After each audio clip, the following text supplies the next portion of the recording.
जाते हैं राहुल गांधी ने लंदन में क्या कहा था, जिसको लेकर हिंदुस्तान के भीतर बरपा हुआ है हंगामा।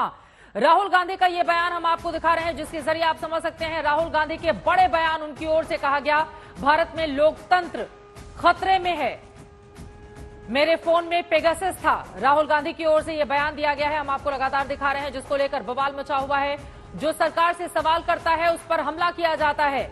इसके अलावा उनकी ओर से यह भी कहा गया था कि कथित लोकतंत्र वाले देश जैसे अमेरिका हो गया या फिर यूरोप हो गया, लोकतंत्र हिंदुस्तान का खतरे में है।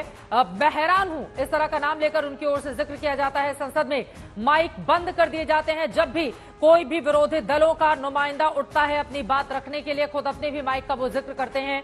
बीजेपी आरएसएस ने सरकारी संस्थाओं पर कब्जा कर रखा है, इसमें वो मीडिया का भी नाम लेते हैं, इसमें न्यायपालिका का भी जिक्र राहुल गांधी की ओर से किया जाता है, तमाम दूसरे सिस्टम का भी जिक्र करते हैं। आरएसएस मुस्लिम ब्रदरहुड संगठन की तर्ज पर बना हुआ है, ये कहते हुए आरएसएस पर राहुल गांधी की ओर से जोरदार हंगामा किया जाता है। चीन शांति पसंद देश है, वो प्रकृति के साथ है।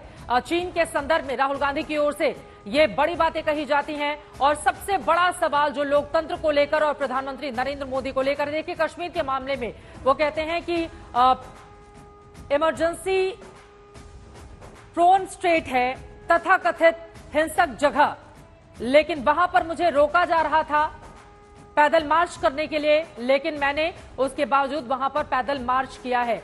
पीएम देश के विचार को नष्ट करने की लगातार कोशिश कर रहे हैं राहुल गांधी की ओर से, यह भी कहा गया। लेकिन तीन वो बयान जिस पर बीजेपी लगातार मांग पर अड़ी हुई है। पहला यह कि यूरोप और अमेरिका को कथित लोकतंत्र बताते हुए हिंदुस्तान का लोकतंत्र खतरे में है। इस बारे में उनकी ओर से क्यों अपनी बातें कही जाती है, क्या इन देशों का वो किसी भी रूप में हिंदुस्तान के भीतर हस्तक्षेप चाहते हैं। इसके अलावा राहुल गांधी की ओर से जो बड़ा बयान दिया गया था उसमें यह बात शामिल था कि किस तरह से प्रधानमंत्री नरेंद्र मोदी को कोट करते हुए कि अल्पसंख्यक वो दोयम दर्जे के नागरिक हैं, पीएम को कोट करते हुए राहुल गांधी की ओर से ये बातें कही गई।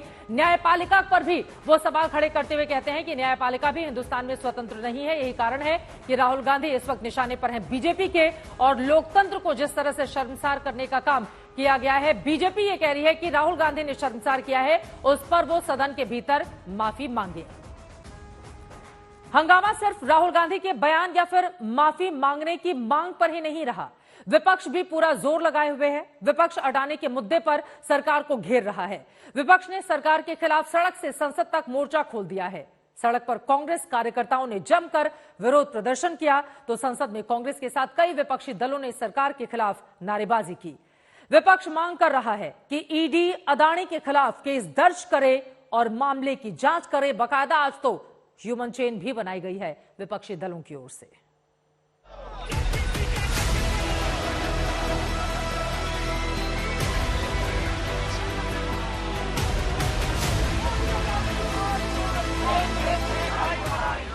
अडानी पर जेपीसी की मांग को लेकर कांग्रेस की मोर्चाबंदी दिल्ली की सड़कों पर भी दिखी।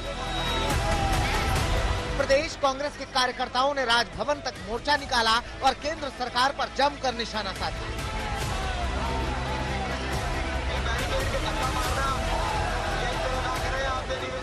प्रदर्शनकारियों को रोकने की पूरी तैयारी थी। पुलिस ने बैरिकेडिंग लगा रखी थी, लेकिन पुलिस की कोशिशों पर पानी फेरने की भी कोशिश हुई।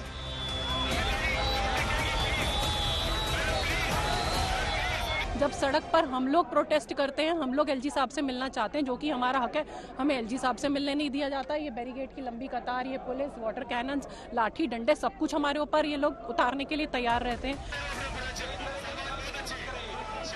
कांग्रेस के प्रदर्शन में नोटों की माला से लदा एक दूल्हा भी नजर आया, जिसे प्रदर्शनकारियों ने बार बार बैरिकेड के दूसरी ओर पहुंचाने की कोशिश की। ना चर्चा सड़कों पर हो रही है, ना मिलने देना चाहते हैं। तमाम विपक्ष की दल के एक एक सांसद ईडी के कार्यालय में जाकर के उनसे मुलाकात करके कंप्लेंट देना चाहते थे, वहां नहीं जाना देते हो। आखिर चल क्या रहा है इस देश में? इसमें केवल और केवल तानाशाही चल रही है। आज की ताजा रिपोर्ट आई है, अडानी जिस फर्म के अंदर पैसा इन्वेस्ट कर रहे हैं, जो मलेशिया की जो एक बड़ी कंपनी है जिसको आज तमाम समाचार पत्रों में छापा है, उसमें इन्वेस्ट करते हैं। तो अडानी जी जो जिसको कोई नहीं जानता था, उस अडानी को बचाने के लिए मोदी जी ने सर पैर की पूरी ताकत लगा दी। इस विरोध प्रदर्शन के बीच आज राहुल गांधी फिर सामने आए। उन्होंने एक बार फिर से सवाल किया कि अडानी और पीएम के बीच रिश्ता क्या है, रक्षा सौदे की जिम्मेदारी अडानी को क्यों दी जा रही है। ये पूरा मामला डिस्ट्रैक्ट करने का मामला है। सरकार और प्रधानमंत्री जो अदानी जी का मुद्दा है उससे डरे हुए हैं और इसीलिए उन्होंने ये पूरा तमाशा प्रिपेयर किया है। अदानी जी और प्रधानमंत्री का रिश्ता क्या है, जो डिफेंस कॉन्ट्रैक्ट्स अदानी जी को दिए जा रहे हैं वो क्यों दिए जा रहे हैं।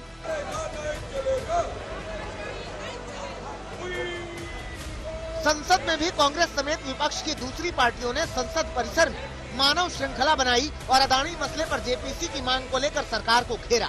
विपक्षी सांसदों ने एक सुर में सरकार के खिलाफ नारेबाजी की। आजाद हिंदुस्तान में शायद इतना बड़ा घोटाला इससे पहले कभी नहीं हुआ था जो अडानी ने करा है।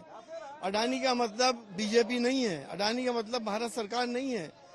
जांच कराने में क्या बात है, जेपीसी में तो बीजेपी के भी एमपी होंगे। एक निष्पक्ष जांच हो जाए, दूध का दूध पानी का पानी हो जाए, परेशानी क्या है। देश की जनता मांग कर रही है कि इतने बड़े घोटाले जो हुआ है अदानी स्कैम को, अदानी ग्रुप को लेकर, उस पर जांच होनी चाहिए।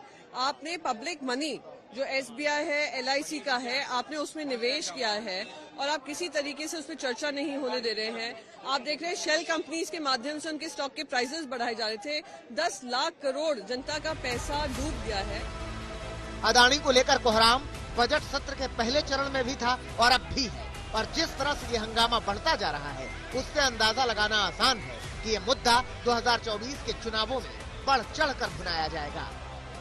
दिल्ली से सुप्रिया भारद्वाज और मौसमी सिंह के साथ आज तक ब्यूरो।